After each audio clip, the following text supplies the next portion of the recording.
In the second video of this section, we're taking a look again at solving trig ratios using a calculator. Here we're specifically focusing on how do we find angles from a known trig ratio.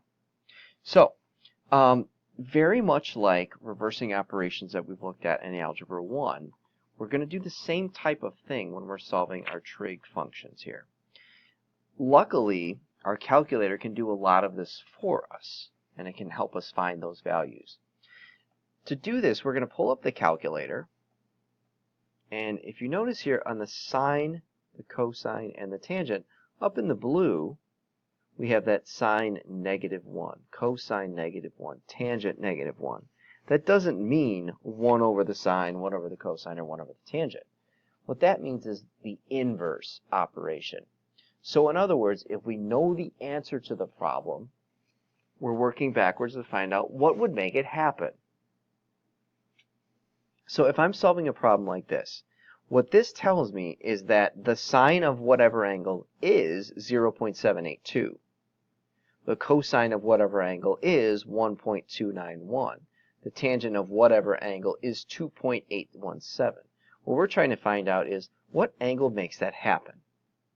So to find that, I'm just going to take my decimal here, and I'm going to take what I've got there as well, and clear this out first of all. And I'm going to do the second sine of 0.782. And when I round this, I'm going to round to the nearest tenth. That would be 51.4 degrees. So that's the angle that returns a sine of 0.782. If I do the next one, the cosine, second cosine of 1.291, and my calculator tells me that I have an issue. It says there's an error domain. Let's come back to that one because I want to explore that one a little bit more. Let's do the tangent. Tangent of 2.817. So second tangent of 2.817. And that would give me 70 point all this stuff. So we're going to call that 70.5.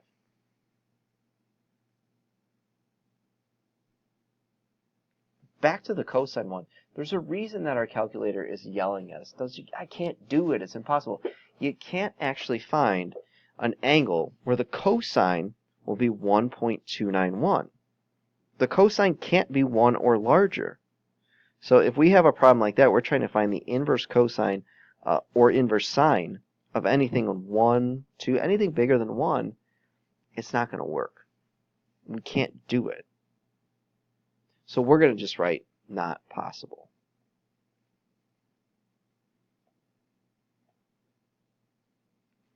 The other ones we can find, the tangent we can find if it's over 1, but the cosine and sine we can't. So on these problems, we just want to know, if I were to solve it, am I going to get an angle or a sine? The key is, do we already know the angle? And looking at 3 of these, we already know what the angle is. I already know the angle on 31, 33, and 35. So if I'm going to solve these, I'm trying to find one of the pieces of the ratio. Those parts of the ratio represent sides. So in 31, I'm looking for a side. In 33, and also 35. But 30, 32, and 34, I am given the ratio. I'm told 9 over 15, 4 over 5, 18 over 29.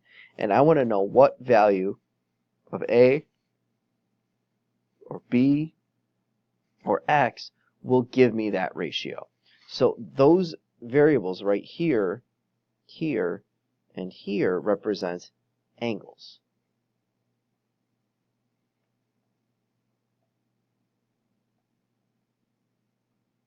Okay, and if I were to solve those, that's what I would end up finding. Let's do a little bit of this where we actually are going to solve for them. So let's start with a basic one here, like cosine of A equals 0.327. So if I want to find out what A is, I'm going to take the inverse cosine of both sides.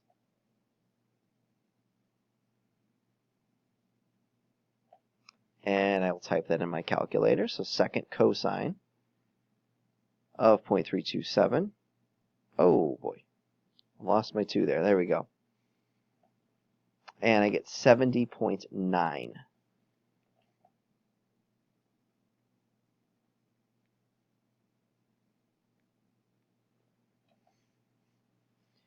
Down here, 39 through 41 are the same type of idea, but we've got the fraction here set up instead. So I'm going to actually go ahead and just do 39. It says the tangent of A is 15 over 8. So if we want to know what A is, it's the inverse tangent of 15 over 8. So let's try it out. I'm going to go to my calculator, second tangent, and because I have that fraction, I'm just going to go ahead and do math over to the fraction, like that, 15 over 8. I'm not going to be worried about parentheses much. I'm going to close them anyway, just because, but in this case, you don't have to close the parentheses. We'll end up getting 61.9 degrees.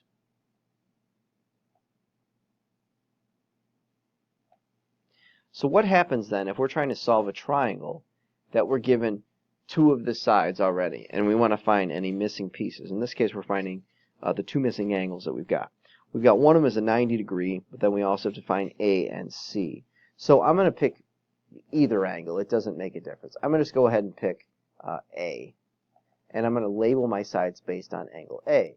So I've got my opposite side down here. This is my adjacent side, and this is my hypotenuse. Here's what I like about a problem like this. I have so many choices, so many things I could do. It really doesn't matter which one I pick. There's not a bad choice. I think it might be a good idea for me to take a look at, I'm just going to go with sine. Just randomly picked it. Doesn't make a difference. I could do sine, cosine, tangent, either way, because I have all 3 sides.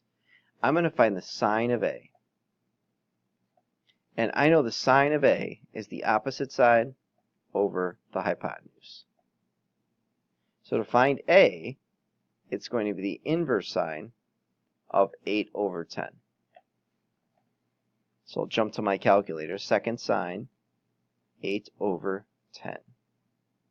And notice that I just divided that time the other time I put as a fraction. They're both going to give me the same values. And so I have 53.1 degrees for this angle. Angle C is the complement of that. So I'm going to take 90 minus 53.1.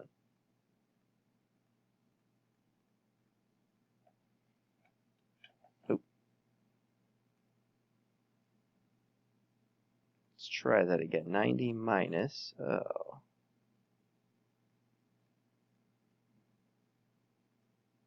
36.9.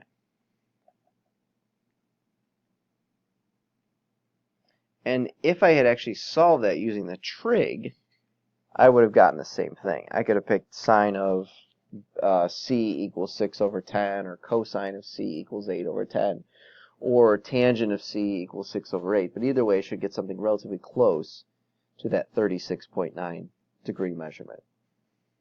That's how we're going to find angles. We're going to make sure that when we're entering that into our calculator, when we have the ratio of sides, we're going to do second whatever the ratio is to give us that remaining piece.